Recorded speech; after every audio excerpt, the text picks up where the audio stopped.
Hi, everybody. Happy Wednesday morning and welcome back. You guys, we have a lot to get into today, beginning with the working royals and a major family gathering at Balmoral, because behind those pictures, there's an entirely different story developing altogether. Now, Harry and Meghan are reportedly preparing to return to Britain after 6 years in America, but coming back to the UK and coming back into the royal family are two very different things. We're going to look at why they may really be returning, the security, immigration, monetary issues, what William reportedly thinks about all of this, and why the timeline of this move is raising some very interesting questions. We also have a significant new development involving Harry in African parks. We have Thomas Markle speaking about the grandchildren now that he feels he'll never meet. New questions about Meghan's possible return to acting, and even more criticism surrounding her as ever wine. There's a lot in here, you guys. When you put all these stories together, one question keeps coming back. After 6 years of trying to build a life away from the royal family, why are Harry and Meghan coming back now? Hey, let's get started. We are starting off with the Duke and Duchess of Gloucester. They attended the very first National Day for Victims and Survivors of Terrorism memorial event at Lancaster House. This took place on August 21st in London. Let's move on to the rest of the royal family because this is where things get interesting.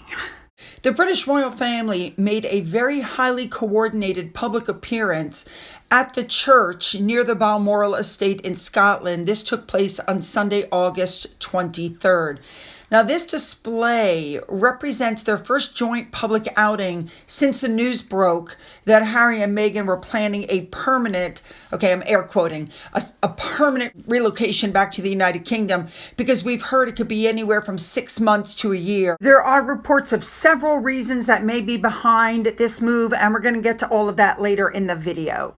Anyway, this appearance featured King Charles, Queen Camilla, the Prince and Princess of Wales, Prince Louis, Prince George. Charlotte was there, and they actually arrived to a military guard of honor.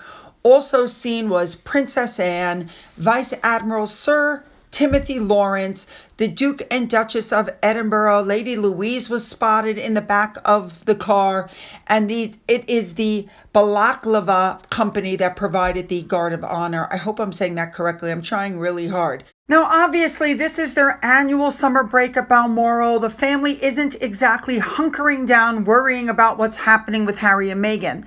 They're out going to church, they're spending time together, they're enjoying their summer holiday, which is exactly what I think they should be doing.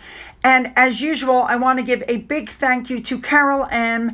and Remoulade Sauce for showing us all of the fashion. There's actually a fashion parade. Let's get into it. Swagger down the street with your red lips and funky beat. You better hold your head up to the sky. I'm gonna roll with you till the day I die.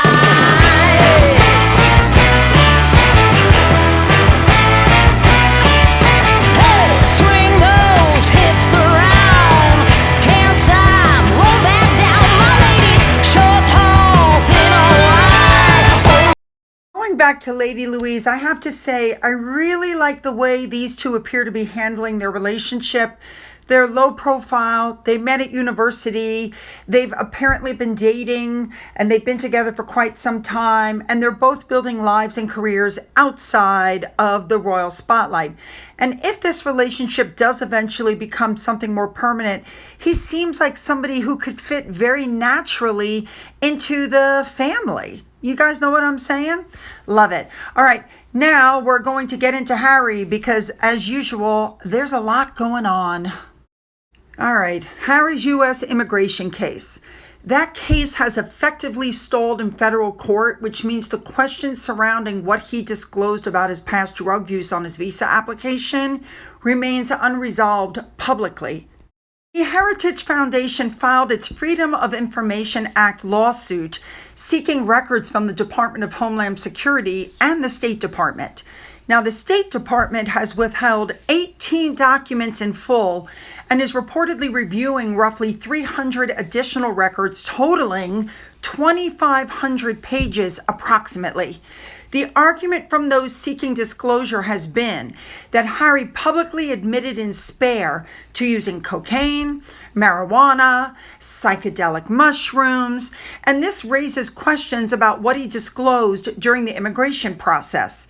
DHS has pushed back, saying allegations that Harry received preferential treatment are not true. But of course, we don't know that because they won't release the records. And despite Harry and Meghan's reported plans to return to Britain, the Oversight Project, which is the Heritage Foundation's investigative arm, has indicated they have no intention of dropping the case. So Harry's moving back to Britain does not make this case disappear. Now that brings us to the bigger question. Why are Harry and Meghan coming back? There are several theories being reported, and of course one is immigration, but another is financial pressure. We are talking about an extremely expensive lifestyle. You got property, private security, household staff, legal expenses, and everything else that comes with maintaining their current operation. There's also been speculation that Britain could provide an opportunity to reboot their media and production work. And then there's the question surrounding the tax timing of the move. But here's where I think this gets interesting. For all the warm talk about King Charles potentially getting more time with Harry and the kids, Rebecca English has reported that behind palace walls, the reaction is more complicated. According to her, Harry didn't tell Charles about plans to move back to Britain when they met at Highgrove. Instead, the king was reportedly presented with the decision after it had been made. And royal circles aren't buying the idea that this somehow proves Harry and Meghan's original half-in, half-out proposal could have worked, because it doesn't. I want you guys to keep in mind the irony of what happened. You know, Harry and Meghan left Britain believing they could build a new life in America independent of the monarchy. And we already know they told Oprah that Charles and William were trapped, but William stayed and now he's the Prince of Wales and he's doing the job and he's raising the next generation of the monarchy. And Harry was the one who escaped. And 6 years later, Harry's the one coming back.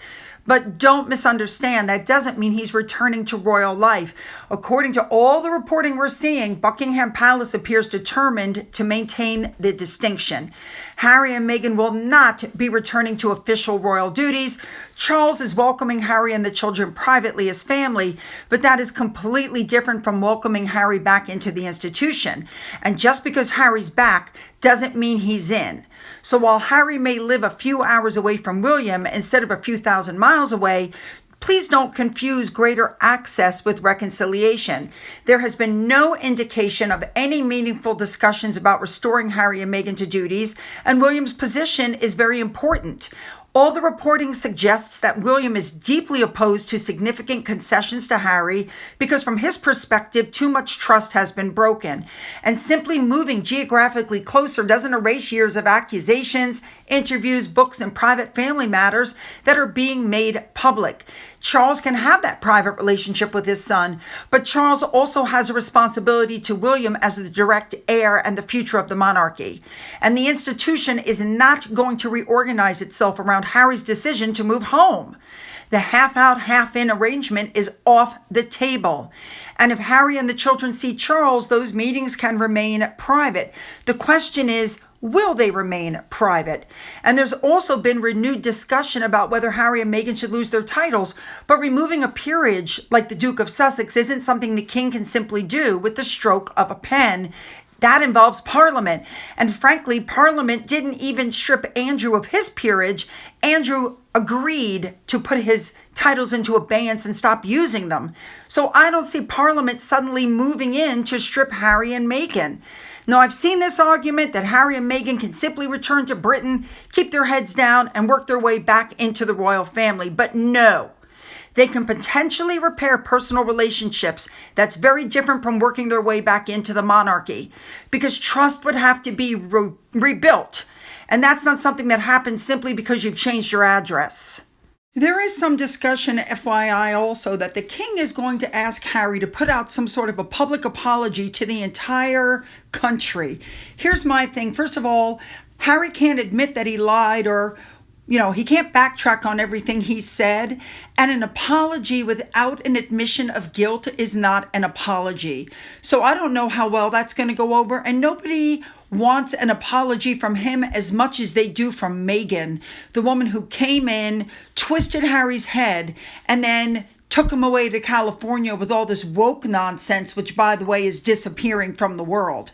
So yes, an apology would help, but what good is it if you have to ask for it? You know what I'm saying? He should just come up with one.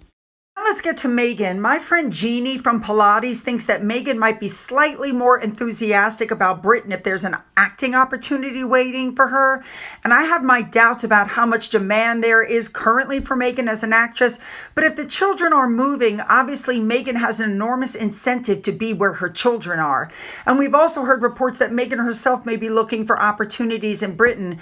But whether she's genuinely enthusiastic about this move or simply accepting this is where Harry wants the family to be, well, that remains to be seen so far.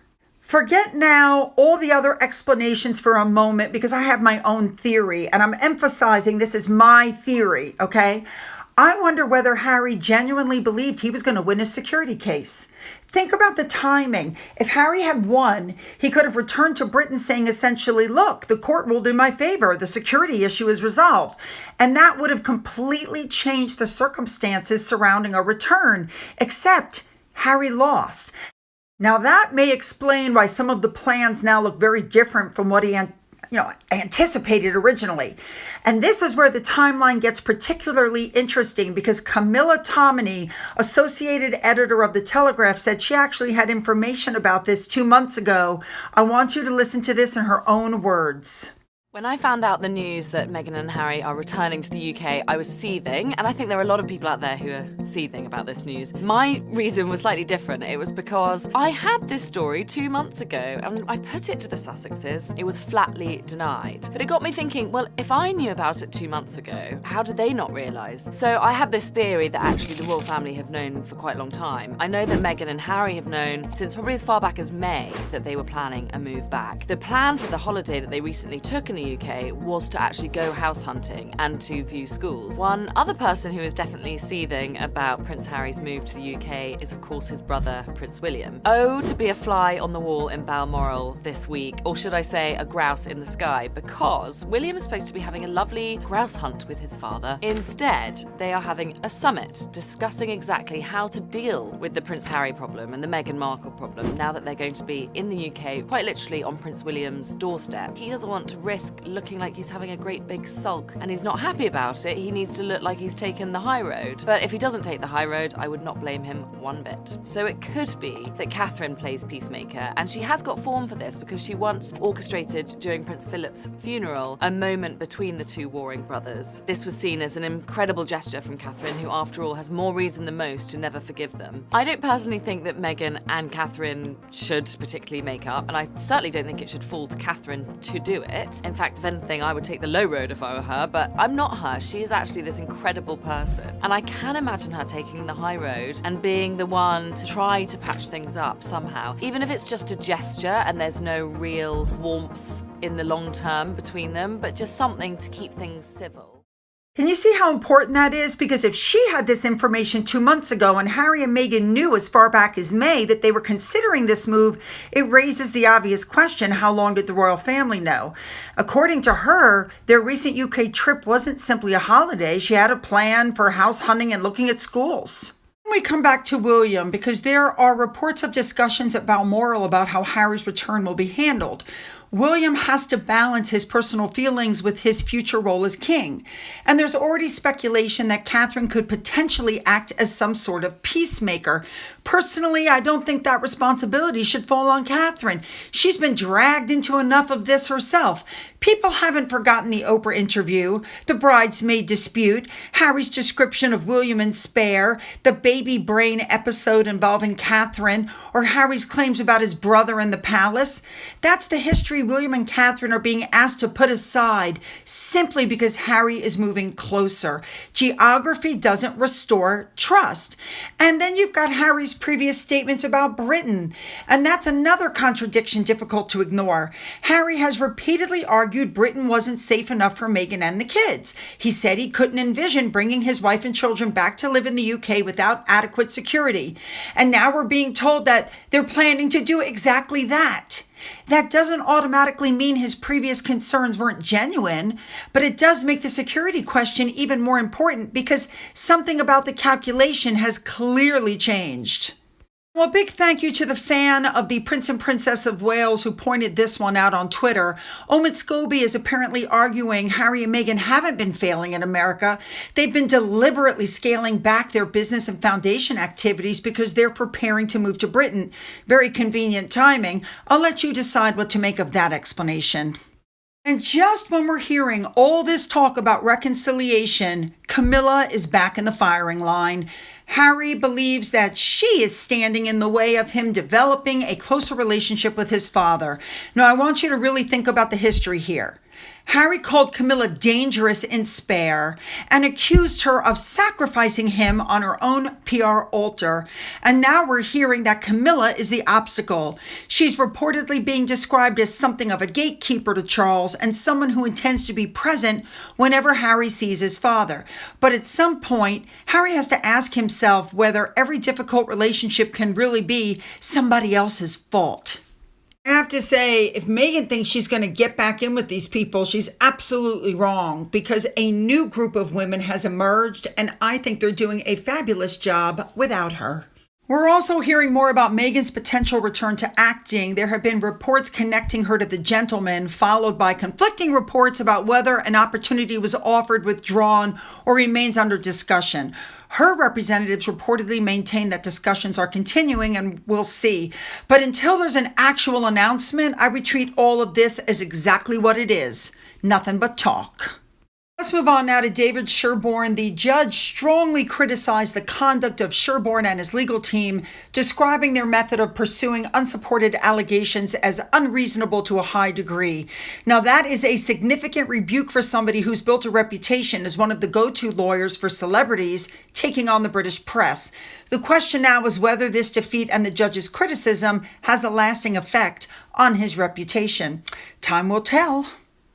Next up, I have a very important update for you guys on African Parks. Harry is no longer on the board. African Parks changed its board of directors and Harry is out. And this matters because we've talked extensively on this channel about the serious allegations involving abuse connected to African Parks and about Harry's continued association with the organization after concerns had been brought to his attention. African Parks has now thanked Harry for his involvement as his formal role comes to an end. Whatever language they use to describe the transition, the bottom line is simple. Harry is no longer serving with African Parks, and considering everything that's happened surrounding that organization, I think that's significant. Let's move on to what may be one of the saddest stories in today's video. We're hearing repeatedly that one benefit of Harry and Meghan returning to Britain could be King Charles getting more time with the kids. But those children have another grandfather. Thomas Markle says he now fears he will never meet his grandchildren.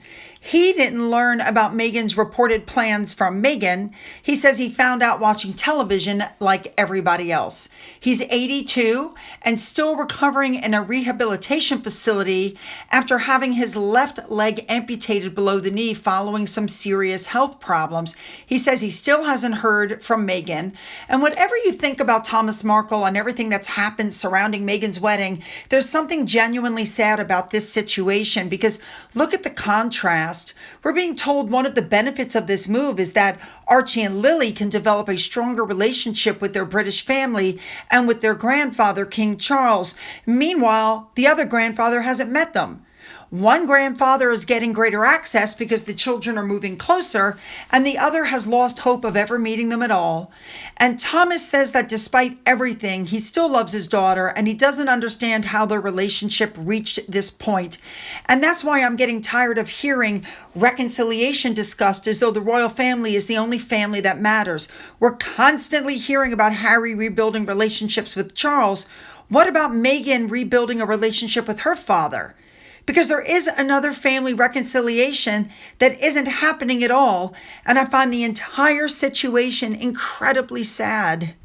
I'd like to add on a personal note, I understand hope springs eternal, but she didn't bother to see him after he had 2 heart attacks and a serious stroke, and she hasn't reached out to him at all except for a letter delivered by an attorney on camera for proof of life. I feel very sad for him, but unfortunately, I don't think he'll meet the kids. Finally, I want to end with Meghan's wine, her as ever wine. I told you the other day about the promotion where customers buying 12 bottles, I believe it was, or something like that. You could get 3 additional bottles. Well, now she's facing another round of criticism over pricing because her Marlboro Sauvignon Blanc is selling for $35 a bottle. But similar Marlboro Sauvignon Blanc can apparently be purchased from British retailer Laithwaite's for about $21 without the shipping costs. So you don't even have to wait for it. You can take it out of the store with you. Now, to be fair, we're not talking about the exact same bottle of wine. You have different vineyards, different producers, different products. But Meghan has deliberately positioned as ever as a premium lifestyle brand. So when consumers buy her products, you're not just buying her wine, you're buying the packaging, the presentation, the lifestyle, and ultimately Meghan's name. And that's where the pricing becomes interesting because you're selling a product in a category where consumers can very easily compare alternatives. When that happens, that premium becomes very visible. So the real question isn't whether $35 is too much for a bottle of wine. It's whether consumers believe that Meghan Markle's name is worth paying a premium for. And for me, the answer is a big fat no. I think this is where I'm going to leave this today because when you step back and look at everything we've talked about, the irony is pretty difficult to miss. 6 years ago, Harry and Meghan left Britain determined to prove they could build a bigger, happier, and more independent life outside the royal family. But now they're reportedly coming back to the UK. But the royal family they left behind didn't stand still waiting for them. William and Catherine moved forward. Charles became king. The working royals continued doing their jobs. And the boundaries surrounding Harry's role haven't changed. And moving back to Britain doesn't automatically restart the trust that was lost so long ago. Now, Harry still has questions surrounding his immigration records. His security battle hasn't produced the results that he wanted. He's now out of African parks. William remains deeply distrustful. Can you blame him? And while we're hearing endlessly about reconciliation between Harry and his father, Thomas Markle is sitting in a rehab facility believing he may never meet his grandchildren. Meghan is still trying to establish what comes next for her, whether that's acting as ever or something you haven't even heard about yet. So yes, Harry and Meghan may be coming back to Britain, but after everything that's happened over the last 6 years, I think the much bigger question is, what exactly are they coming back to? Because returning to the United Kingdom is one thing. Returning to the royal family is something completely else entirely. Let me know what you think in the comments. Don't forget to hit the like and the subscribe button and the bell for all notifications. Then go down into the description box where you'll find the link to my Twitter, my Gettr, my Rumble, my email, a link to my father's book, which remains up for sale on Amazon, a link to my Amazon wish list, as well as a physical address. For those of you who have donated to my coffee fund, thank you so much. And as always, you guys, have a great day.